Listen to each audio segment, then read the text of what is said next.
No one's invented the perfect plan for that. Colloidal tissues with preparation H in ointment and suppositories. It makes your dog a mighty dog. Colored in Light Show, only on YouTube.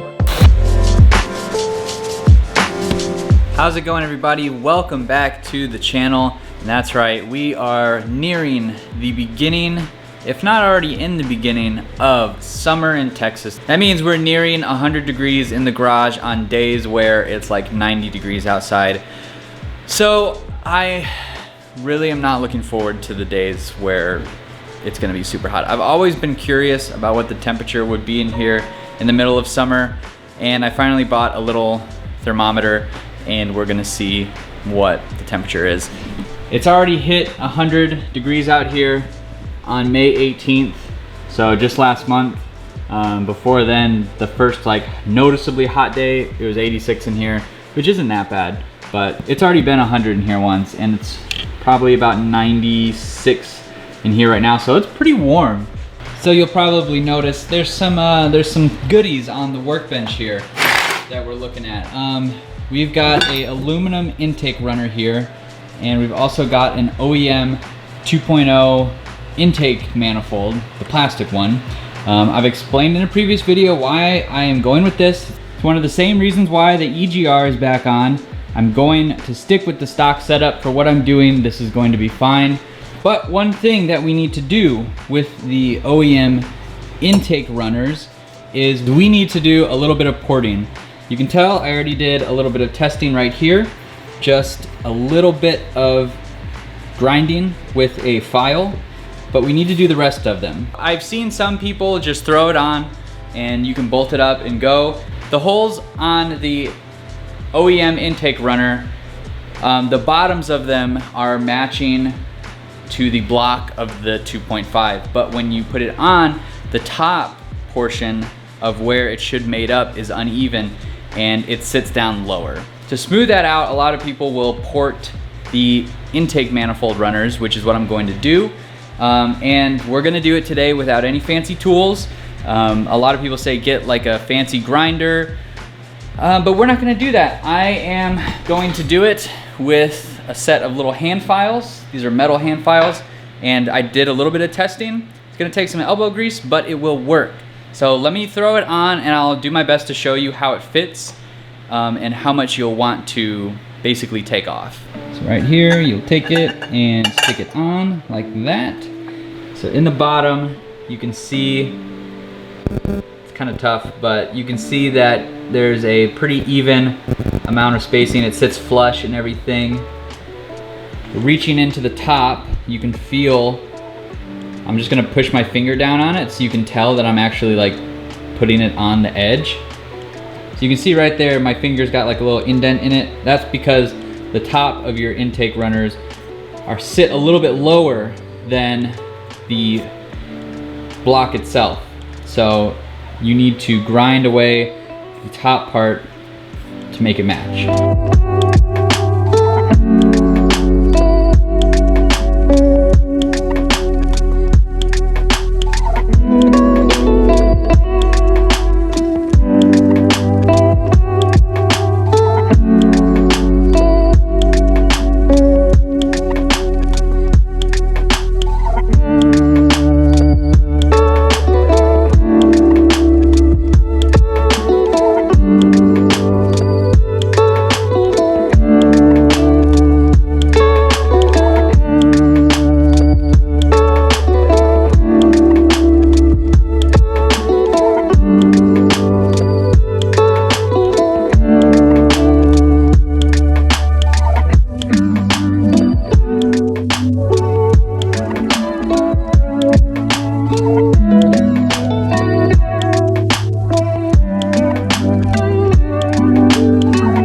So I got the OEM runners ported pretty well. Is it harder to do them with a hand file? Yes, absolutely it's harder to do them with a hand file. It's more work, but you do remove material as long as you have a little bit of patience and take your time. Don't use all your strength trying to force it. You can end up with a pretty good result. I think I got these pretty even, pretty happy with that. I did a little bit of checking and they're pretty good. I don't want to go too over, and this is already leaving a little bit of space, like a pretty small amount of space for our TV and everything. So I'm happy with the way this is. Now I need to put the RTV around all the ports, and then we can throw it on the engine.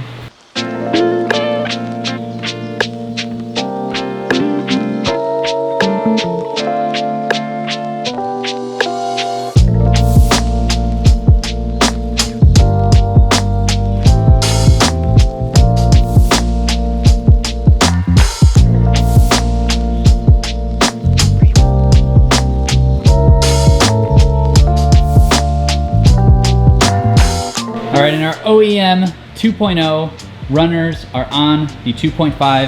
I've just finger tightened the bolts down so I can let the RTV cure and everything, but you see in there, it's got a nice thin layer all around the edges, nothing squished out on the inside, so we're pretty good there. Bottom is looking good as well.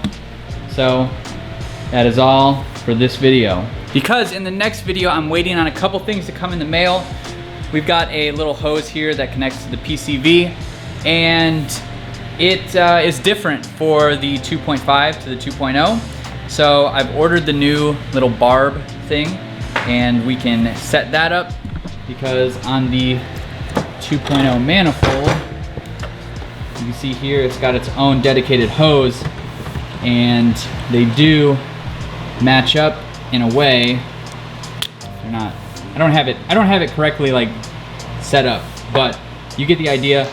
This will connect into our 2.5 PCV with the right barb. So we've also taken this valve off because we're going to use this one right here. And I've also got a new gasket on order. So one reason why you never use pry bars or anything to get plastics off is you end up kind of crushing things, and the gasket that was on here was a little broken, so I ordered a new one, and that should be in the mail this week. So coming up this next weekend, we are going to be installing the OEM 2.0 intake manifold to finish off the 2.5, and it is going to be so close when the time comes for that. In other exciting news, I have basically owned my car for 5 years now. That means if you're not new to the channel, you'll know that every year I do a yearly ownership review. So we're gonna be going over all the modifications that I did within the last year and talk about what is coming next for the car now that it's paid off and everything, because my 5th year was the final year that I owed money on it, which is super exciting. I'm really stoked about that. I'm trying to do like a Wednesday, Saturday video schedule. I want to make more content for you guys. I think I'm gonna start doing a little bit more vlogging, a little bit more live streams to accommodate those days, but I wanna start doing like a Wednesday, Saturday upload schedule. So I'm gonna try to hold to that, we'll see. This video is the one going up Wednesday, so I'm trying to finish it on a Tuesday so I can get it up tomorrow, and it's cutting it close. It depends on mail and things like that. So I'm gonna think of some new exciting videos, interesting videos, maybe reveal a little bit more about my day-to-day, and just kind of give you guys some more content to enjoy, and enjoy the colored and light schedule of videos and content. And yeah, I'll quit rambling because I'm super hot and I want to get inside. Thanks so much for watching, guys. I hope you're excited to get the rest of the parts on, and I hope you're excited for the 2.5 swap videos that will be coming soon. If you're new to the channel, be sure you go down below, hit that subscribe button. I'd love to have you as a subscriber. Leave your comments on this video, give it a thumbs up, and I will see you in the next one.